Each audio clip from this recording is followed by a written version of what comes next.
আল্লাহর হাবিবকে ডাক দিবেন কিভাবে? আল্লাহ তো নিষেধ করেছে। তিনি কি করলেন? বললেন আল্লাহ বলেন ইয়া জিবরাইল ক্বাবিল কাদামাইহি, ও জিবরাইল আমার হাবিবের পা মুবারকের মধ্যে চুমু খাও। সুবহানাল্লাহ বলি। হাতও দেওয়া যাবে না, এভাবে হাত দিয়া ধরা যাবে না। কি করবা? ক্বাবিল কাদামাইহি, আমার হাবিবের দুই পা মুবারকের মধ্যে চুমু খাও। সুবহানাল্লাহ। চুমু খাইলে আল্লাহর হাবিব কোন থেকে উঠে বললেন জিবরাইল কি হয়েছে? আল্লাহর হাবিব তো সব কিছু জানতেন, পৃথিবীর মানুষকে শিক্ষা দেওয়ার জন্য বলেন জিবরাইল কি করেছে? বলল দিদারে ইলাহি, এক নম্বর কথা আল্লাহ রাব্বুল আলামিন আপনার দুনিয়ার থেকে যারা আপনার সাক্ষাৎ করবে, আপনার মিরাজ হবে, আপনি তাড়াতাড়ি করে রেডি হন। আল্লাহর হাবিব রেডি হলেন। আল্লাহর হাবিব বক্ষ বিতরণ করা হলো। আল্লাহর হাবিবকে বক্ষ বিতরণ করে স্বর্ণের পাত্রের মধ্যে রাখা হলো। তারপরে আল্লাহর হাবিবকে চন্দন ফুলের পানি দ্বারা আল্লাহর হাবিবকে বললেন আল্লাহর হাবিব সে চন্দন ফুলের পানি দ্বারা বর্ষণ করে আল্লাহর হাবিব করে রেডি হয়ে গেলেন। সুবহানাল্লাহ। অনেক কথা সেখানে আমি সংক্ষেপে বলছি। তারপরে আল্লাহর হাবিব সাল্লাল্লাহু আলাইহি সাল্লামের জন্য একটি ঘোড়া আনা হলো। কি আনা হলো?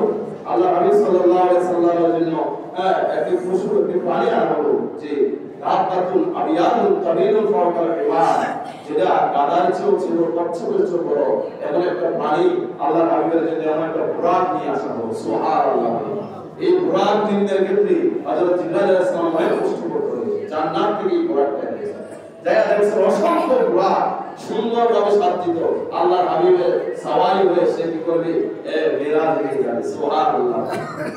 একটা ঘোড়া, সেটা খুব আপনার কালো ছিল এবং একটা দুর্বল ছিল, সে কান্না করছে যে আমার ভাই তো চুপবে না, আমার নিজেকে আমার কাঁধে চড়ানো। সুবহানাল্লাহ। আমার পিঠে চড়ানো। জিবরাইল আলাইহিস সালাম দেখলেন এই ঘোড়াটা অজর হয়ে কান্না করেছে। এই ঘোড়া, তখন জিবরাইল আলাইহিস সালাম তাকে নির্ধারণ করলেন। নির্ধারণ করার কারণ হলো তার মধ্যে ছিল ইশকে নবীর প্রেম। সুবহানাল্লাহ। অজর হয়ে কান্না করেছে। এই ঘোড়াকে নিয়ে আসা হলো। ওই ঘোড়া খুব আনন্দে, সে খুব আনন্দিত হয়ে গেল ঘোড়া, যে তাকে আনা হলো নবী পাক সাল্লাল্লাহু আলাইহি সাল্লামের জন্য। সে কি করলো? জিবরাইল সে আনন্দে হইচই শুরু করলো, খুশি হয়ে গেল। হযরত জিবরাইল আলাইহিস সালামের সামনে আসে। জিবরাইল আলাইহিস সালাম বলল, ও ঘোড়া, তুমি আর নামারুনি করিলে না, তোমার আনন্দের কারণ আমি বুঝতে পেরেছি, তুমি দু জাহানের বাদশাহ নবীকে তোমার পিঠে চড়াইছো। সুবহানাল্লাহ। ঘোড়াকে হযরত জিবরাইল বললেন যে নাফারতু ওয়া নাফাশতু আরফা ফামাসাহা জিবরাইল আলাইহিস সালাম। ঘোড়াকে উপর হযরত জিবরাইল আলাইহিস সালাম হাত মুছে দিলেন।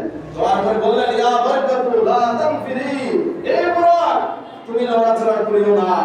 মিন মুহাম্মাদিন, তোমার উপরে আরোহণ করবে দু জাহানের বাদশাহ নবী হযরত মুহাম্মদ মুস্তাফা সাল্লাল্লাহু আলাইহি সাল্লাম। চিৎকার করে বলেন সুবহানাল্লাহ।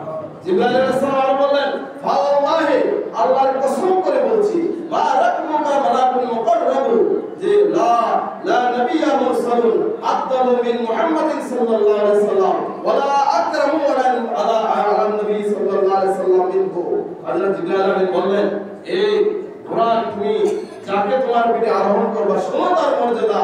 পৃথিবীতে যত নবী এসেছে, পৃথিবীতে যত রাসূল এসেছে বা আসবে, বা আর তো নবী রাসূল আসবে না, যারা এসেছিলেন সবচাইতে মর্যাদাপূর্ণ হলো, আফদাল হলো, ওয়া আকরামু সবচাইতে সম্মানিত রাসূল এবং নবী হলো হযরত মুহাম্মদ মুস্তাফা সাল্লাল্লাহু আলাইহি সাল্লাম। তাকে তুমি একটু বলে আরোহণ করবা। সুবহানাল্লাহ।